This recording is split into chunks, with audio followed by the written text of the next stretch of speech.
le podcast du thérapeute, l'espace où les thérapeutes façonnent un cabinet aligné avec leurs valeurs profondes. Je suis Salim Bouterfas, votre compagnon de réflexion et empêcheur de tourner en rond. Dans ce podcast, nous parlerons stratégie, réseaux sociaux, offres thérapeutiques, mais surtout de ce qui a fait de vous un thérapeute aujourd'hui. Sans langue de bois et sans tourner autour du pot.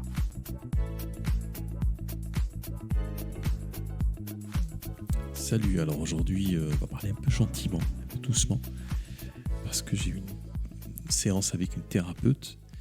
Et parfois, tu sais, quand tu accompagnes quelqu'un, et ben parfois le temps est élevé, parfois on est animé, parfois on est... Et puis il y a des moments où il y a des silences, les choses retombent, comme si les mots qu'on disait, ou comme si peut-être les mots qu'on ne disait pas, ou qu'on ne prononçait pas à haute voix, descendez en soi-même, en fait, plongez, sortez, c'est-à-dire sortez de cette réalité physique, visible, et plongez, transpercez cette fine membrane qui nous sépare de l'extérieur, cette fine membrane existentielle, psychologique, pour rentrer à l'intérieur. Et c'est de ça dont j'ai envie de parler aujourd'hui. Si tu as envie de développer ton activité, ton cabinet bien-être, c'est important que tu comprennes cette chose-là, cette disposition des choses. Et ça, c'est quelque chose que tu peux d'ailleurs vérifier toi-même, hein, parce qu'on est en même temps vendeur et on est aussi acheteur de toutes choses. Donc, dans cette relation que tu vas avoir avec les personnes, hein, que tu souhaites atteindre, que tu souhaites faire venir en cabinet, il y a des étapes avant. C'est-à-dire qu'aucune personne ne s'engage comme ça de manière directe. Même nous, on ne le fait pas, hein. J'aime bien cet exemple quand tu marches dans la rue. Alors pour les femmes, hein, pour les hommes, c'est un peu différent. Pour les femmes, parce qu'elles se font emmerder beaucoup plus que les hommes, comme tu le sais. Donc une femme qui marche dans la rue, t'imagines une personne qui se pointe, un gars qui se pointe et qui te dise allez, épouse-moi. Salut, je m'appelle un tel, épouse-moi. Viens. De toute façon, j'ai réservé la mairie. On y va tout de suite. Est-ce que tu as ta carte d'identité sur toi? Alors t'imagines bien que tu vas lui dire non. C'est pas comme ça que ça marche. C'est-à-dire, pour s'engager avec une personne, pour s'engager dans quelque chose, il faut avoir un minimum de confiance et dans cette personne-là. Ou si on s'engage dans une situation, il faut avoir un minimum de foi. Ça reste toujours de la confiance. C'est-à-dire que on se projette dans une situation qui va être meilleure. C'est pour ça, même si on en bave pour arriver à cette situation, on continue. Parce qu'il y a cet espoir, il y a cette projection qu'on fait de cette situation qu'on va créer dans l'avenir. Donc aujourd'hui, si tu veux parler à tes consultants, il faut que tu comprennes cette chose-là. C'est que tes consultants, premièrement, ils ne sont pas forcément acheteurs de prime abord. Ils ne viennent pas sur Internet pour acheter. Et puis, au-delà de cette membrane que tu ne vois pas, parce qu'en fait, il y a plusieurs couches. Il y a la couche Internet, parce que tu leur parles, tu ne les as pas en face de toi. Et puis il y a la couche aussi sociale, le masque social. Ce qui est intéressant avec Internet, c'est que tu peux parler directement avec la personne. C'est comme moi aujourd'hui, là maintenant, je suis en train de te parler. Tu n'es pas en face de moi. Il n'y a pas de préliminaire, il n'y a pas d'introduction. Je peux dire ce que je veux et puis tu peux entendre parfaitement ce que je suis en train de dire. Parce que peut-être que si j'étais en face de toi, si tu étais en face de moi, peut-être qu'il y aurait eu cette petite réticence à dire certaines choses. Ne se permettrait pas, parce qu'on ne se connaît pas assez. Et puis même quand bien même on se connaîtrait assez, il y a des choses qui c'est un peu difficile de partager avec des étrangers, entre guillemets. Alors que sur Internet, c'est beaucoup plus intéressant. C'est comme avec les livres. C'est-à-dire, tu écris un livre, tu le peaufines, tu passes du temps dessus. Et puis quand tu donnes à quelqu'un, il va le lire. Il va lire les mots que tu as écrits, que tu as choisi d'écrire, les mots que tu t'es permis de dire. Et tu peux dire des mots... tous les mots que tu veux, en fait. Tous les mots interdits, tous les mots que tu n'oses pas, qu'il ne faut pas dire. Il y a des mots qui sont jubilatoires, il y a des mots qui sont insultants, il y a des mots qui sont doux, certains sont tranchants. Donc tu as toute une palette de choses que tu te dis en toi-même d'ailleurs, ou quand tu écris, quand tu es seul, et puis en tant qu'écrivain, quand tu dis ça à ton audience, à tes lecteurs, c'est ce qui crée du lien. Parce qu'on vit des sensations, on vit des choses, des idées, on découvre peut-être des combinaisons d'idées, des combinaisons de situations auxquelles on n'a pas pensé avant, ou au contraire, qu'on connaît, mais qu'on n'a jamais pu mettre 2 mots dessus. Donc, quand tu développes ton cabinet, ton entreprise, si tu veux, de communication, ça tient à ça. C'est-à-dire qu'il faudrait trouver les mots. Ces mots-là que tu vas jeter sur Internet et puis qui vont toucher une personne et qui vont toucher profondément. Et qui vont avoir cet effet-là, cette chose-là, cette capacité de plonger directement dans la personne, de transpercer ce masque que la personne, parce qu'elle est seule et qu'elle t'écoute peut-être seule. Et puis même si elle est entourée de personnes, elle est vraiment, en réalité, elle est seule. Hein. On est seul en vrai. Donc on peut faire semblant d'être complètement placide face à des situations, mais en vrai, on le sait. De toute façon, tu le sais. Si tu m'écoutes en tant qu'être humain, on a une fine membrane ou une membrane qui nous sépare du monde extérieur. C'est notre physique, hein, c'est notre langage corporel. Et on sait le maîtriser, on sait jouer avec.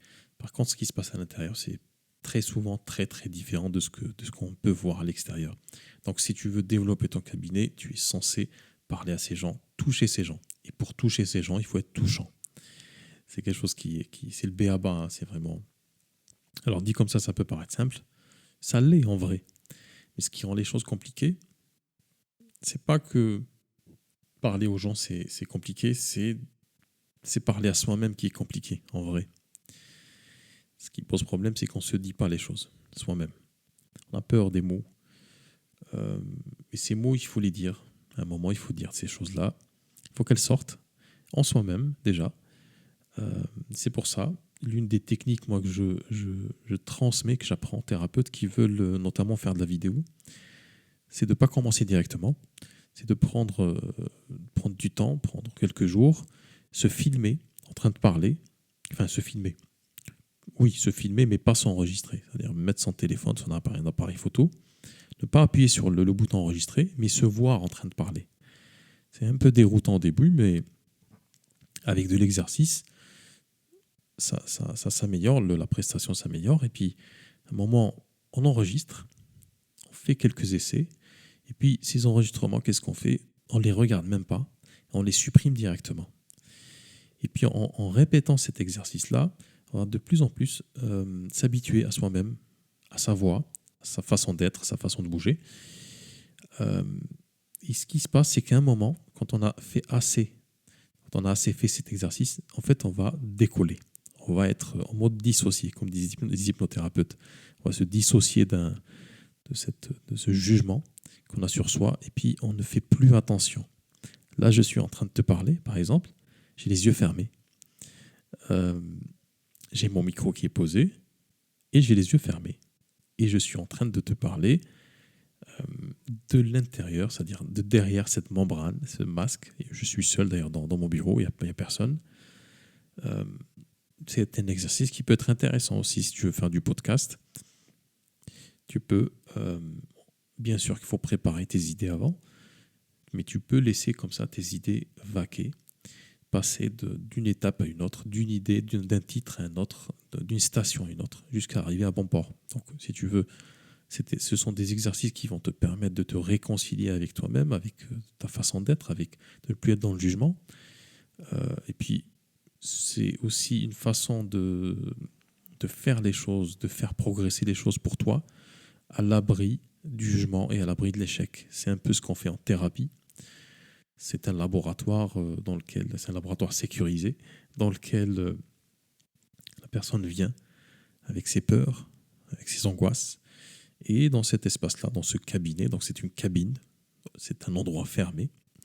Cette cabine, ce cabinet, qui n'est pas physique en vrai, il est plutôt dans la relation avec le thérapeute. Mais dans ce cabinet-là, la personne peut se permettre d'être qui elle est et d'expérimenter certaines choses pour justement affronter ces peurs-là, mais dans une limite comme dans un labo, dans une zone de test sécurisée, et de sortir de ce cabinet beaucoup plus fort pour non plus tester ces choses-là, mais les faire dans la vie de tous les jours sans avoir peur.